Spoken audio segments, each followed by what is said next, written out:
കൊല്ലം പള്ളിമുക്കിൽ കയറി നിൽക്കാൻ ബസ് സ്റ്റോപ്പില്ലാതെ യാത്രക്കാർ വലയുന്നു.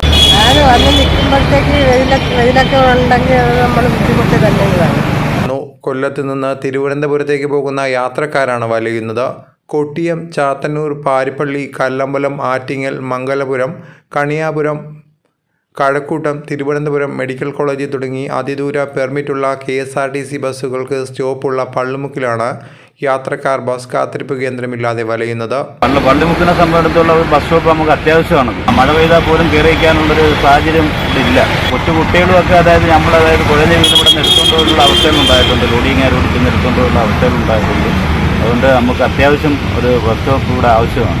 കൈക്കുഞ്ഞുമായി വരുന്ന ബസ് യാത്രികരാണ് ബസ് സ്റ്റോപ്പില്ലാതെ വലയുന്നത്. കൊടുംചൂടിൽ നിരവധി യാത്രക്കാർ ശരീരം തളർന്ന് വീണ സംഭവങ്ങൾ ഉണ്ടായിട്ടുണ്ടെന്നും നാട്ടുകാർ പറയുന്നു. പിന്നെ ഒരു ചിരകാല സ്വപ്നമാണ് നമ്മളെ ഈ പള്ളിമുക്ക് ജംഗ്ഷനിലെ ഒരു ബസ് സ്റ്റോപ്പുള്ളത്. യാത്രക്കാരെന്ന് പറയുന്നത് ഒരു വെയിലത്താണ് നിൽക്കുന്നത്. അവർ മറ്റുള്ള കടകളിലെ ആശ്രയിച്ചുള്ള ടൗണിലാണ് അവർ ഇപ്പോൾ തൽക്കാലം നിൽക്കുന്നത്. ഇപ്പം മെയിനായിട്ട് ഇപ്പോൾ ഒരു ബസ് സ്റ്റോപ്പ് ഇവിടെ അത്യാവശ്യമാണ്. സ്കൂൾ കുട്ടികളും വയസ്സായവരൊക്കെ വളരെ ബുദ്ധിമുട്ടാണ്. വെയിലും കൊണ്ട് അവർ വളരെ ബുദ്ധിമുട്ടുള്ള അവസ്ഥ കയറാൻ നിൽക്കുന്നത്. കുഴഞ്ഞു വീഴുന്ന അവസ്ഥ വരെ ഉണ്ടായി. കൊച്ചു കുട്ടികളാണെങ്കിലും സ്കൂളിൽ പോകുന്നവരാണെങ്കിലും വയസ്സായ അമ്മമാരാണെങ്കിലും ഒരുപാട് പേര് ഇവിടെ വെയിലത്ത് വന്ന് വളരെ ബുദ്ധിമുട്ടാക്കിക്കൊണ്ടിരിക്കുന്നു. യാത്രക്കാർക്ക് സുഗമമായി യാത്ര ചെയ്യാനുള്ള ബസ് സ്റ്റോപ്പ് നിർമ്മിക്കണമെന്ന ആവശ്യം ശക്തമാവുകയാണ്. കാരണം ജനങ്ങൾ വന്ന് ബുദ്ധിമുട്ടാണ്. വളരെ അവർക്ക് ബുദ്ധിമുട്ട് വരുന്നുണ്ട്. അത്യാവശ്യം ഇവിടെ അല്ലാതെ സഹകരിച്ചത് പെട്ടെന്ന്.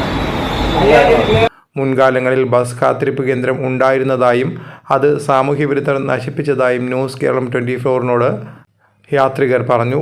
ബുദ്ധിമുട്ടില്ലേ ബസ് സ്റ്റോപ്പുണ്ടെങ്കിൽ ആൾക്കാർ ഇത്രയും ആൾക്കാർ സഹകരിച്ച് നിൽക്കും. ഇത്രയും ജനങ്ങൾ വന്ന് യാത്രക്കാരുള്ളതുമാണ്. അവർ വെയിൽ കൊണ്ട് പുരിയുന്നു. യാത്രക്കാർ ഒരുപാട് ബുദ്ധിമുട്ടും കാര്യങ്ങളും മഴയായാലും ഒരേ കടയിൽ കയറിയാണ് നിൽക്കുന്നത്. അതുകൊണ്ട് എത്രയും പെട്ടെന്നൊരു ബസ് സ്റ്റാൻഡ് അടിച്ചാൽ വലിയ ഉപകാരം. ന്യൂസ് കേരളം 24.